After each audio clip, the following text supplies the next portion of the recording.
नमस्कार दोस्तों, मैं निरंकार। और जैसा कि आप लोगों को सूचना मिल चुकी होगी, उत्तर प्रदेश लोक सेवा आयोग ने पीसीएस की मुख्य परीक्षा में बड़ा ही बदलाव करने की एक घोषणा की थी। यानी कि मुख्य परीक्षा से वैकल्पिक विषय को हटा करके उसकी जगह पर उत्तर प्रदेश से संबंधित 2 जीएस के पेपर ऐड करने की घोषणा की थी। अब उससे संबंधित यानी कि जो उत्तर प्रदेश के 2 नए पेपर जीएस में ऐड हो रहे हैं, उनका फुल सिलेबस आज लोक सेवा आयोग ने जारी किया है। तो हम लोग एक बार पुनः समझेंगे कि नया पैटर्न क्या है और उत्तर प्रदेश का जो सिलेबस जारी हुआ है उसमें क्या क्या बातें जोड़ी गई हैं, क्या क्या रखा गया है, उसका एक सूक्ष्म विश्लेषण भी करेंगे। तो थोड़ा सा समझ लेते हैं न्यू पैटर्न कैसा होगा। तो मार्क्स में कोई परिवर्तन नहीं है, ये 1500 नंबर का ही रहेगा।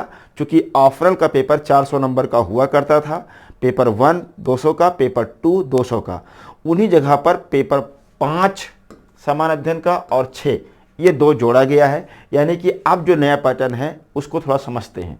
देखिए, सामान्य हिंदी जो है वो 150 नंबर की पहले भी हुआ करती थी मुख्य परीक्षा में, अब भी वो एज इट इज बनी रहेगी।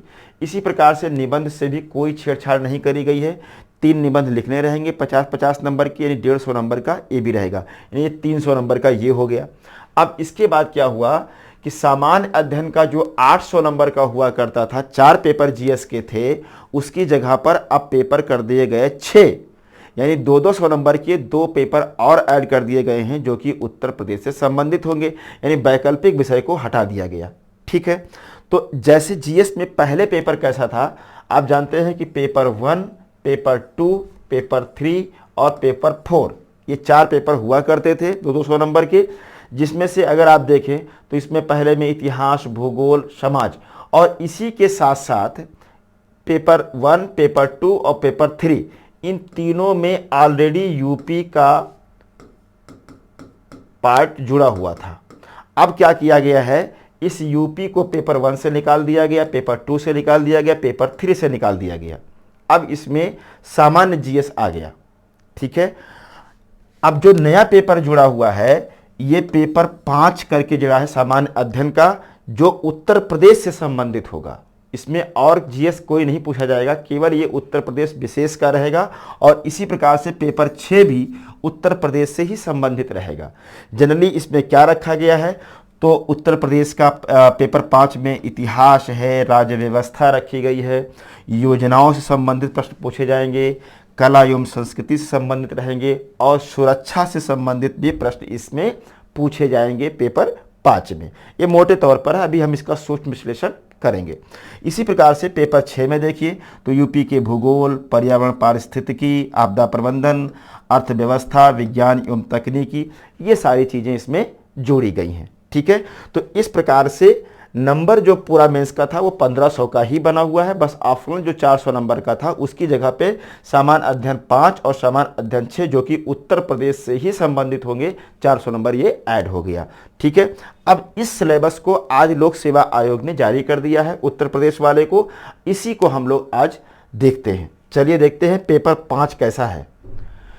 पेपर 5 जो उत्तर प्रदेश से संबंधित होगा, इसमें क्या क्या चीज़ें हैं देखिए सिलेबस जो आया है कोई घबराने की ज़रूरत नहीं है। जो आप मेंस में पढ़ते आ रहे थे उसी तरीके से है।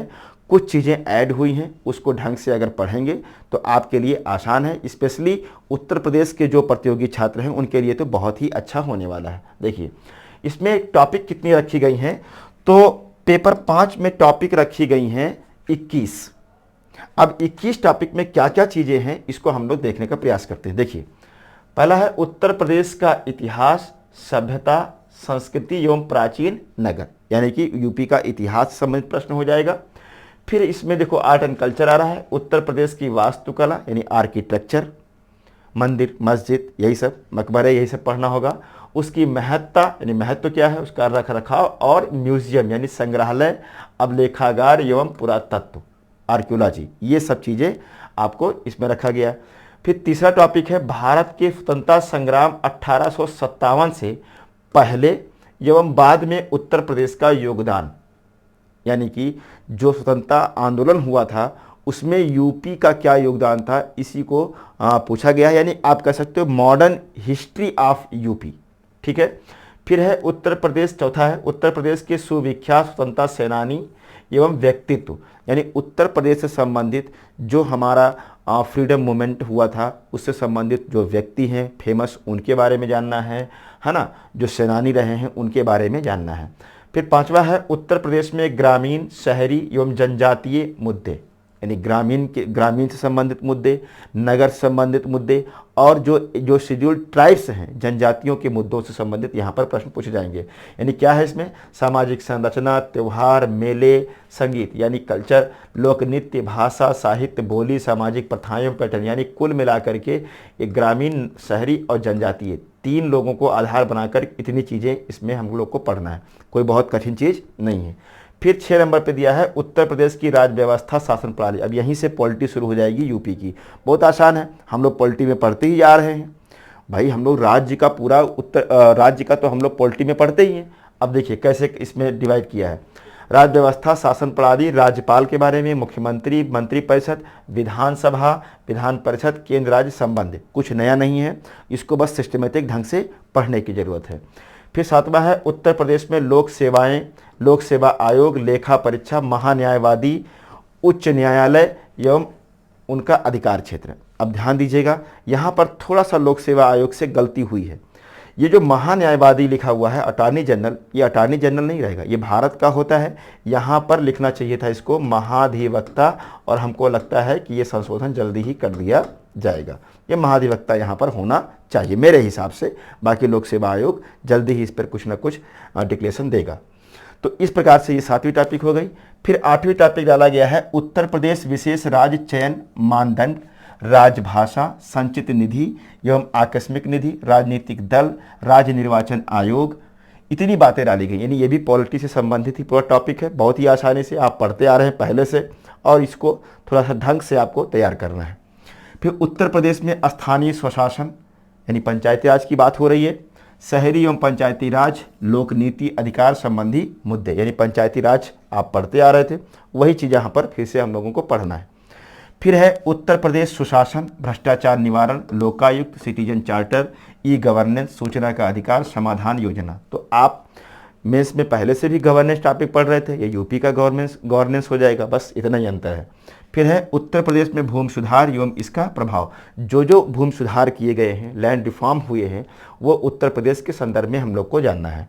फिर देखिए सुरक्षा से संबंधित इसमें कई मुद्दे जोड़े गए हैं। कौन कौन से मुद्दे हैं देखिए, उग्रवाद के प्रसार एवं विकास के बीच संबंध, यानी कि उग्रवाद और डेवलपमेंट के बीच में रिलेशन हम लोग को पढ़ना है, पढ़ते ही आ रहे हैं निबंध में।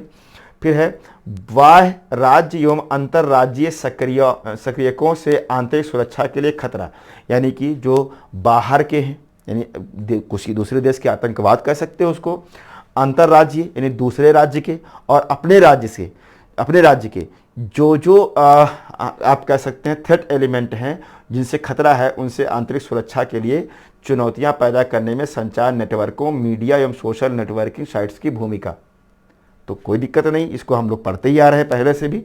फिर देखिए साइबर सुरक्षा के बुनियादी नियम, काले धन को वैध बनाना एवं इसकी रोकथाम, ये भी उत्तर प्रदेश के संदर्भ में पढ़ना है।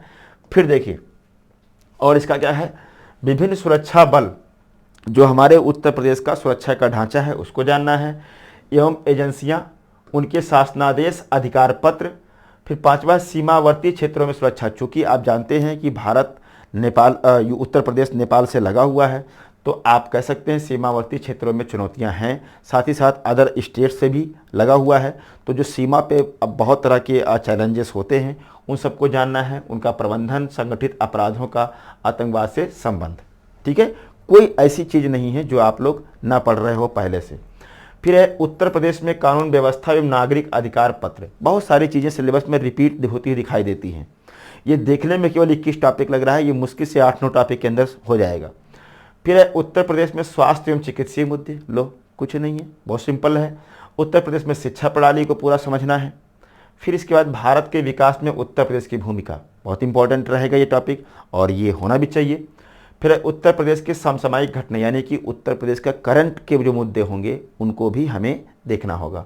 फिर है जल शक्ति मिशन एवं अन्य केंद्रीय योजनाओं एवं उनका क्रियान्वयन। तो देखो स्पेशली जल शक्ति मिशन को यहाँ पे मेंशन कर दिया गया है। आप जानते हो हर घर पे जल पहुँच रहा है, और केंद्रीय योजनाएं और उनका क्रियान्वयन, जो केंद्र सरकार की योजना चल रही हैं उनका भी क्रियान्वयन कैसा हो रहा है उत्तर प्रदेश में, इन सब चीज़ों को हमको जानना होगा। उत्तर प्रदेश में गैर सरकारी संगठन यानी एनजीओ संबंधित जो मुद्दे हैं, योगदान एवं प्रभाव, ये पढ़ना होगा। इसके अलावा 20 नंबर पर दिया है उत्तर प्रदेश में पर्यटन मुद्दे एवं संभावनाएं, टूरिज्म से संबंधित पूरा टॉपिक आपको तैयार कर लेना है।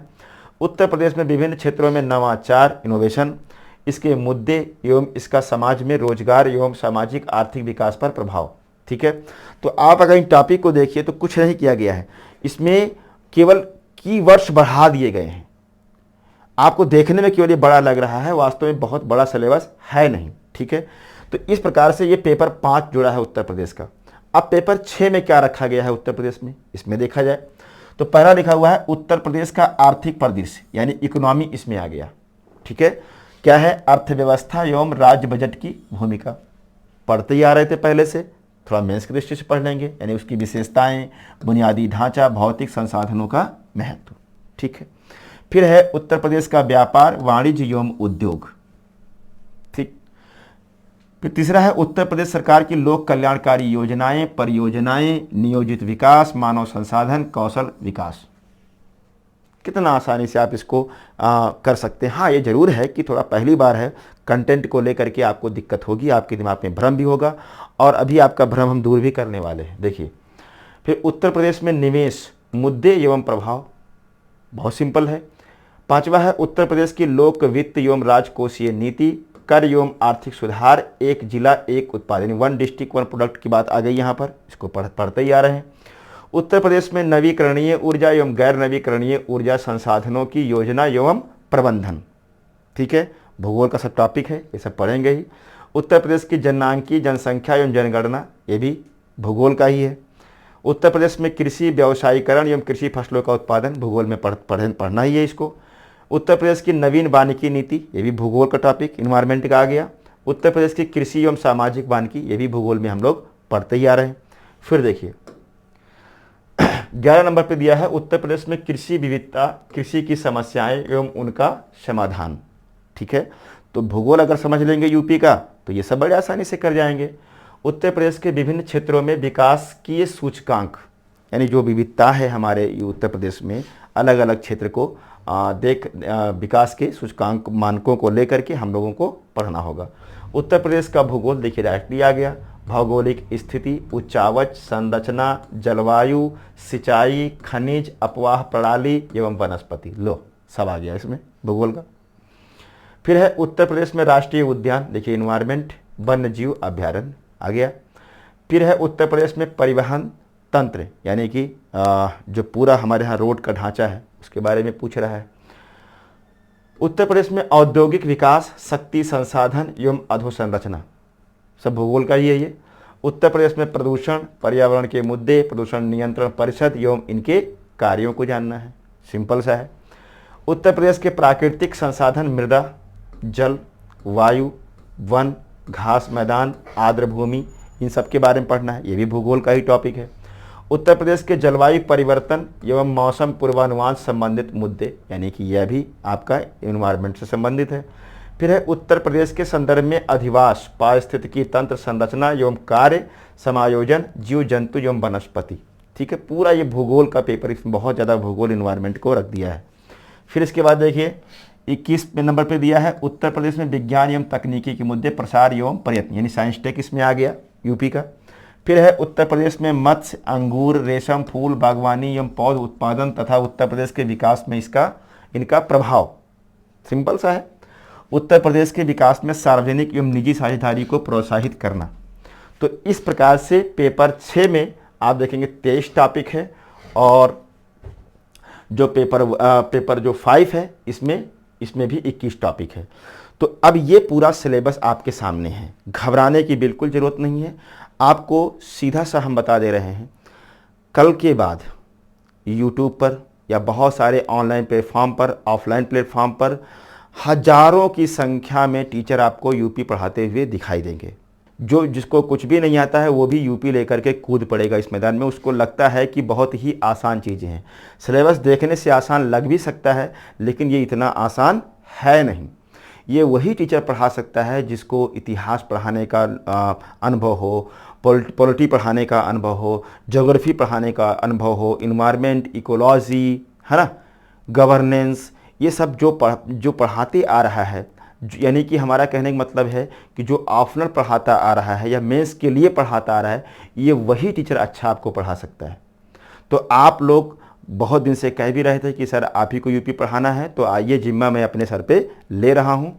हाँ, ये ज़रूर है कि इसमें कुछ टॉपिक हम और एक्सपर्ट्स को जोड़ करके उससे पढ़वाएंगे। जैसे देखो, मेरा पॉलिटी तो खुद का है, पॉलिटी हम खुद ही पढ़ाएंगे, geography, environment, disaster management, agriculture, है ना, सुरक्षा, ये सब तो मेरा ही टॉपिक है, ये सब तो मैं ही पढ़ाऊंगा आपको, समाज भी मैं पढ़ाऊंगा, यानी कि इसका लगभग 80% पार्ट तो हम ही पढ़ाने वाले हैं।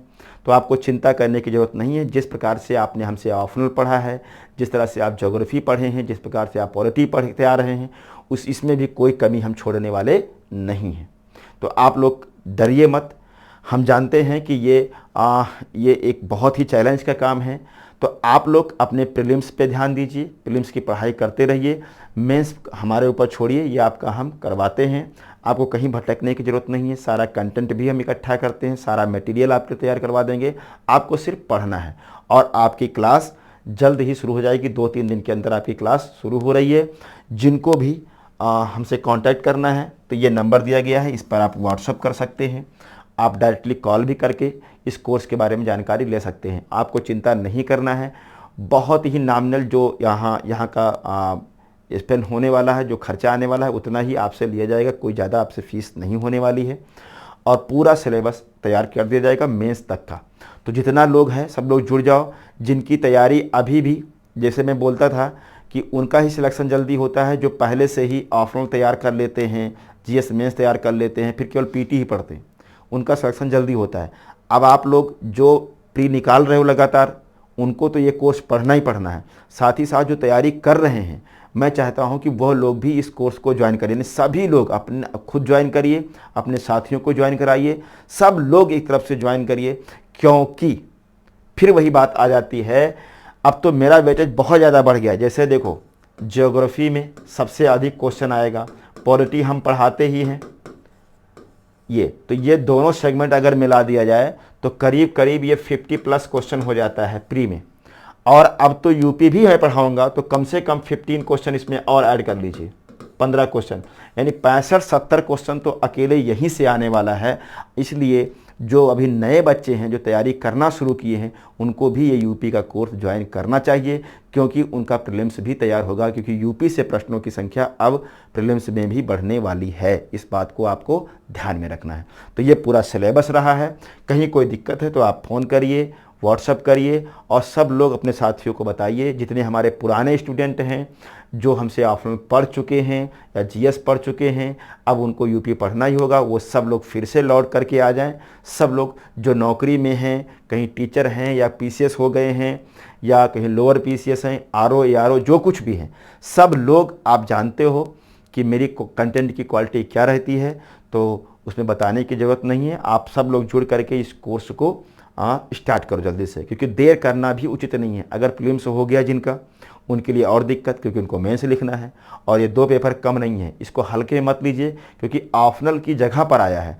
400 नंबर का ये भी होने वाला है, इसमें कहीं कोई कटौती नहीं है। इसलिए थोड़ी सी भी चूक अगर करे, आप अगर सोच लिए कि परीक्षा वाणी से पढ़ लेंगे हो जाएगा, फलाने गुरुजी प्री पढ़ा रहे थे यूपी का, उनसे पढ़ लेंगे तो हो जाएगा, नहीं होने वाला है। बहुत ढंग से लिखना पड़ेगा, कलम चला के लिखना पड़ेगा। अब यहाँ पर भी एक चैलेंज हो गया कि हम कितना अच्छा कर जाएं, ठीक है। तो आप लोग को कहीं भटकने की ज़रूरत नहीं है। और साथ ही साथ आपका जो 300 नंबर का हिंदी का पार्ट है, 150 नंबर का हिंदी और निबंध, उस पर भी हम आपका काम करवाएंगे। तो आपको ज़्यादा दिक्कत नहीं होने वाली है। हम हैं ना, तो फिक्र किस बात की है। लग जाओ, कमर कस लो। Thank you.